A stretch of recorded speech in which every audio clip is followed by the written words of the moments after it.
Hello and welcome to under the tree. जैसा कि आप सभी जानते हैं कि अंडर द ट्री एक ऐसा प्रयास है जिसके अंतर्गत हम न्यूट्रिशन और एजुकेशन के ऊपर अंडर प्रिविलेज्ड बच्चों के लिए काम करते हैं। मैं मिताली अनूप सिन्हा आज आप लोगों के साथ इसी विषय पर कुछ चर्चा करूंगी।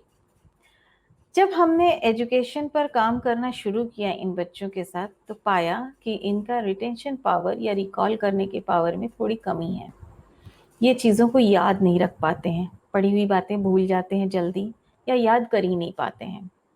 जब ये चीज़ें हमने नोटिस की, अमूमन अगर बच्चे ऐसा करेंगे तो माता-पिता या टीचर्स ये कहेंगे कि बच्चे पढ़ने में मन ही नहीं लगाते हैं, ध्यान नहीं देते, इस वजह से इनको याद नहीं रहता है। पर मन क्यों नहीं लगता है, ध्यान क्यों नहीं दे पाते हैं या ध्यान में बातें क्यों नहीं रहती हैं, ज़रूरी नहीं। हाँ, कुछ हद तक बच्चे कर सकते हैं ये बातें कि वो जानबूझ के ना याद करना चाहें। पर ज़्यादातर हमें ध्यान देना चाहिए इन बातों पर कि इसके बैकग्राउंड में भी कोई बात हो सकती है। जब ने हमने इन चीज़ों को नोटिस किया तो हमने पाया कि इनके खान-पान में कमी है, जिससे जिससे कि इनके अंदर न्यूट्रिशन की कमी है और इस वजह से इसका असर इनके रिकॉल और रिटेंशन पावर पर हो रहा है।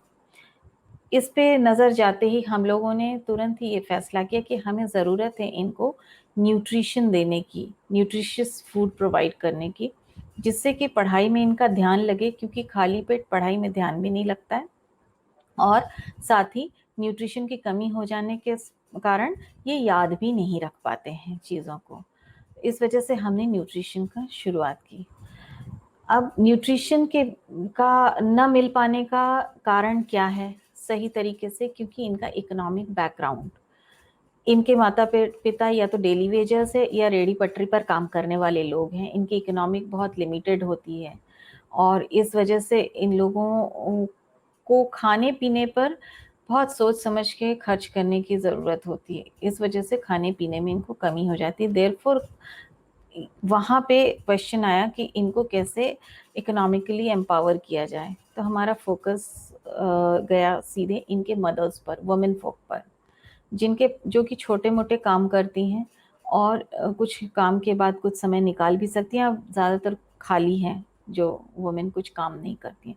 तो हमने सोचा इनको स्किल देके इन्हें एम्पावर किया जाए, ताकि ये घर के लिए कुछ कमाई भी कर सकें और इससे घर की, उनके परिवार की देखभाल भी अच्छी हो सकेगी। थोड़ा-सा उसमें स्तर में सुधार भी आएगा और साथ ही उनके खाने-पीने की समस्या में कुछ कमी आएगी, तो एजुकेशन पे भी उसका असर पड़ेगा और वो पढ़ाई पे ध्यान भी लगा पाएँगे। इस वजह से हमें ये समझ में आई बात कि एजुकेशन, न्यूट्रिशन और इकोनॉमिक कंडीशन, ये परस्पर तीनों आपस में एक-दूसरे के पूरक हैं। एक के बिना दूसरा अधूरा है। तो ये कंप्लीट एक साइकिल है। इस साइकिल को कंप्लीट करने के लिए हमें ज़रूरी था कि हम इन तीनों को अपने नोटिस में लें और हम इन तीनों चीज़ों के ऊपर, इन तीनों एरिया पर काम करें। इसलिए एजुकेशन के साथ-साथ हमने न्यूट्रिशन का तो शुरू कर ही दिया था और वो चल ही रहा है और उसको हम और बढ़ाते भी जा रहे हैं आगे, और बढ़ाने की हमारी ऑब्जेक्टिव है कि हम और आगे इसको बढ़ाएँ, ज़्यादा लोगों तक ले जाएँ। और साथ ही साथ स्किल डेवलपमेंट पर भी हम ध्यान दे रहे हैं और ये भी एक कार्यक्रम हमारा चल रहा है, शुरुआत हो गई है ऑलमोस्ट इसकी। और आप लोगों का इसमें हमेशा सहयोग बना रहा, साथ रहा। उम्मीद है आगे भी आप हमारे साथ रहेंगे और अंडर द ट्री के में होने वाले जो एक्टिविटीज़ हैं और हम क्या कर रहे हैं, इन सब बातों के बारे में और क्यों कर रहे हैं, समय-समय पर मैं इसके इन जानकारियों को लेकर आप लोगों के सामने आती रहूँगी, आप लोगों से बातचीत करती रहूँगी और आप लोग हमसे जुड़े रहिएगा। आप सभी का बहुत-बहुत धन्यवाद और नमस्कार।